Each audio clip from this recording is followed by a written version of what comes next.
The very day Mr. Elton left for London, Harriet came to Hartfield with an urgent and excited look on her face. She had found a small package from Mr. Martin, and inside, along with some borrowed songs, was a direct proposal of marriage. Harriet was completely shocked and immediately ran to Emma for help. "I was so surprised, I didn't know what to do," she confessed.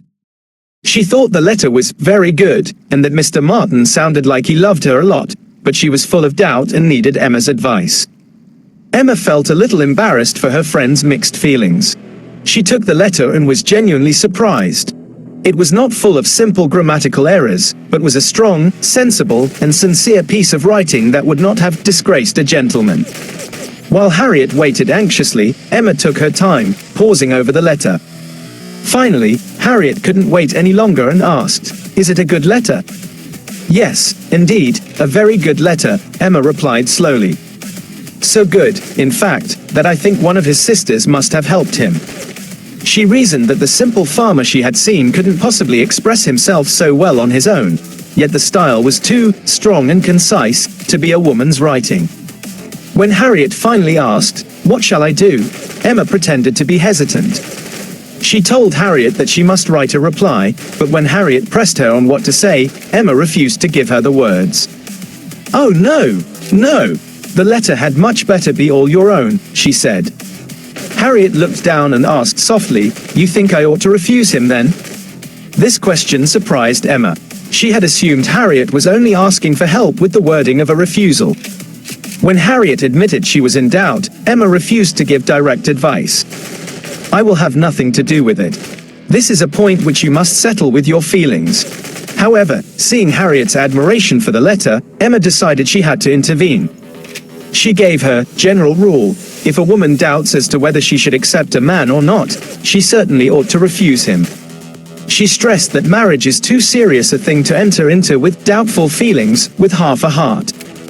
Even after saying she would not influence her, she kept pressing the point.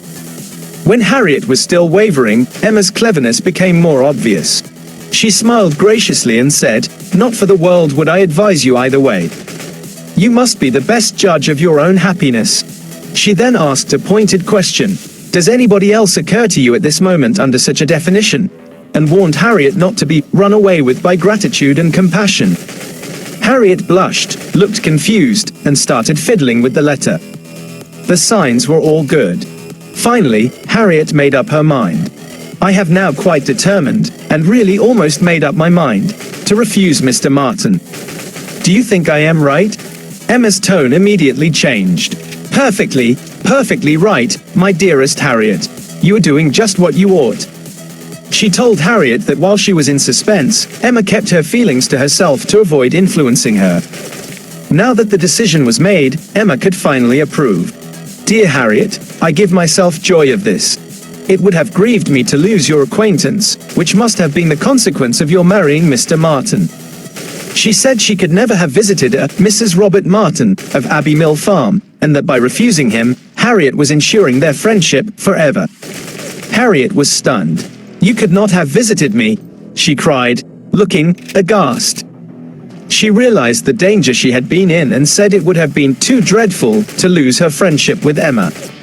Emma played on this fear, stating that Harriet would have thrown yourself out of all good society.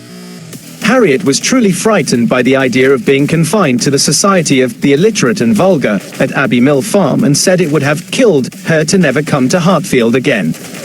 After all the drama, the letter was written, sealed, and sent. Although Harriet was a little sad all evening, Emma cheered her up by talking about her feelings for Mr. Elton. She told Harriet that Mr. Elton was probably at that very moment showing her portrait to his family in London.